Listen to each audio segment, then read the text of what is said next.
Leçon de vie de Siddhartha, Gautama, le Bouddha. Donc il y a un livre que je te recommande de lire, c'est le livre qui s'appelle Siddhartha, tout simplement. Et c'est l'histoire de Gautama, le Bouddha. Donc je ne vais pas te raconter l'histoire, je vais juste te raconter la leçon de vie principale que j'ai retenue de ce livre-là, de l'histoire même du Bouddha. Tu vois, dans la spiritualité, on a tendance à rejeter certains aspects. L'aspect de la société, rejeter l'aspect monétaire, rejeter certaines personnes au sein de cette société. Alors que cela ne devrait pas être le cas si tu lis l'histoire du Bouddha. La leçon de vie que j'en ai retenue, c'est la leçon reliée au cycle de vie. Il y a des saisons à l'extérieur que l'on connaît tous. En fonction des pays, t'en as 4, en fonction des pays, t'en as 2. En général, dans les tropiques, t'en as 2, et chez nous, en Occident, on en a 4. Ouais. S'il y a des saisons à l'extérieur de nous, n'aurait-il pas des saisons à l'intérieur de nous? On pourrait être plus exact, est-ce qu'on n'expérimenterait pas des différentes saisons, peut-être chaque année, par rapport au processus dans lequel on est, ou tout simplement par rapport à notre propre existence de vie? On est dans un cycle. Dans quel cycle est-ce que l'on se trouve? C'est ça la leçon que j'en ai retenue. Parce que souvent on a tendance à rejeter un aspect de notre vie par rapport à ce que nous on pense de cet aspect de la vie, ou par rapport à ce que les autres pensent de cet aspect de la vie. Alors que celui-ci est là pour nous enseigner quelque chose d'essentiel. Mais quand on le rejette, on ne voit pas la leçon que cet aspect de la vie a à nous apporter. Et si je te dis ça, c'est parce que beaucoup de personnes qui généralement commencent à s'intéresser à la spiritualité, chose qui a été mon cas à l'époque, du coup rentrent dans le rejet de la société, rentrent dans le rejet de l'aspect monétaire, sans même réaliser qu'ils pourraient apprendre de cela et de réaliser qu'à un moment donné, ils vont retourner dans ce cycle-là. C'est comme revoir un film que tu as vu il y a 10 ans, si tu as évolué personnellement, aujourd'hui si tu le re-regardes, tu ne vas pas le voir avec les mêmes yeux. Je peux donner un exemple, j'en ai fait une vidéo il me semble, le film Gladiator. Je l'ai vu il y a plus de 10 ans de cela. Quand je l'ai regardé, c'était ouais, il y a des mecs qui se tapent dessus. Quand je l'ai re-regardé, je l'ai regardé avec des yeux de waouh, la chance que j'ai d'être né à ce moment-là. Je l'ai pas regardé de la même manière. La première manière, c'était du pan-pan cucu, comme on dit. C'est genre tout le monde se tape dessus. La seconde, c'est waouh, je suis reconnaissant de ne pas être né à cette époque-là. Je l'ai regardé avec de la gratitude, pour développer cette gratitude. Donc parfois, tu es dans un cycle. Puis tu vas dans un autre cycle. Puis dans un autre cycle. Et parfois, tu vas revenir dans un cycle dans lequel tu étais. Mais tu ne vas pas le regarder de la même manière parce que ta perception des choses aura complètement changé. Pour revenir sur cet aspect de société, cet aspect sociétal et cet aspect monétaire, beaucoup de personnes qui commencent à s'intéresser à la spiritualité, tout comme moi précédemment, comme j'ai expliqué, sont dans le rejet. Ah oui, non mais l'argent c'est pas bien, ça aussi c'est pas bien, tu devrais pas faire ça, tu devrais pas faire ci, tu devrais te comporter comme ça, pas te comporter comme ci. Et sans te spoiler ce livre si tu ne l'as pas lu, c'est un livre qui se lit très facilement, c'est un roman, on pourrait appeler ça comme ça, un petit roman.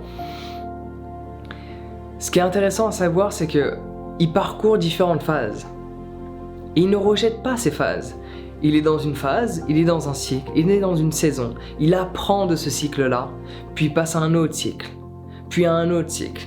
Et il a réalisé que dans son parcours de vie, il n'avait pas expérimenté la saison, le cycle, l'aspect de la vie relié à la Babylone, tel qu'il l'exprime dans le livre, à l'aspect de la société, l'aspect de la possession, l'aspect de la sexualité, l'aspect monétaire. Il n'avait pas expérimenté ça parce qu'il vient d'Abraham. Okay, donc je vais pas te raconter le livre, mais il a eu un parcours très jeune déjà, vachement accentué sur la recherche de son soi intérieur et non pas dans la possession, dans le culte de la personnalité et de tout ce qui va avec. Mais à un moment donné, il a voulu aller lui-même dans la Babylone. Il a voulu apprendre de ça, alors que d'un point de vue extérieur, on aurait vu d'une certaine manière que non mais tu dois pas faire ça. C'est pas là où tu vas trouver la paix intérieure. C'est pas là où tu vas trouver l'illumination, dans l'argent, dans la possession et dans le sexe. C'est pas là où tu vas trouver l'illumination. Mais lui, Siddhartha, Gautama le Bouddha, n'a pas voulu écouter ça.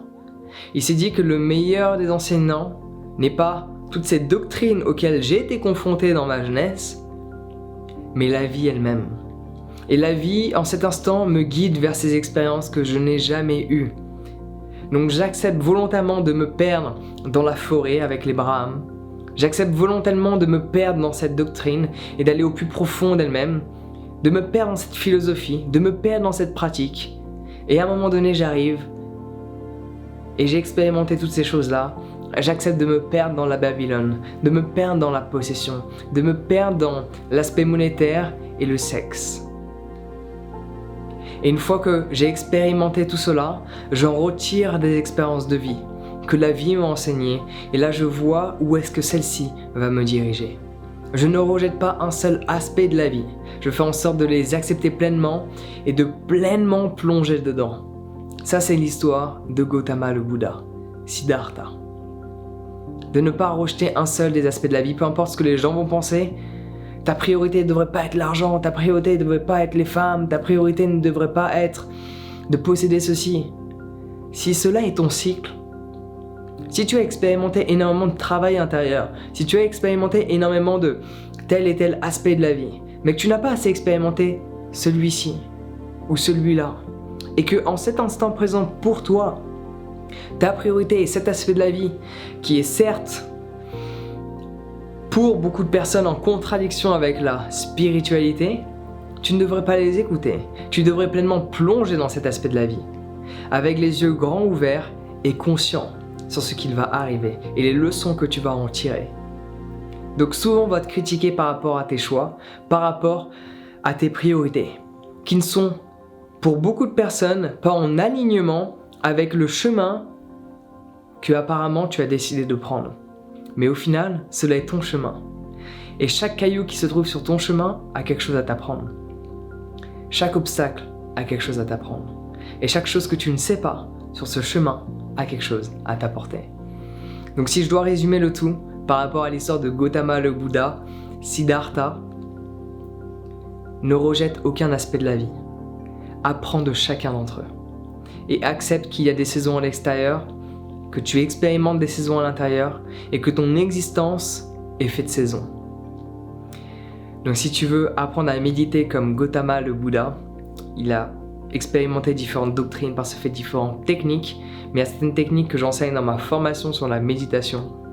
Donc je te recommande de cliquer sur le lien dans la description pour accéder à mon programme où je t'explique exactement quelles sont les techniques qu'il a mis en place.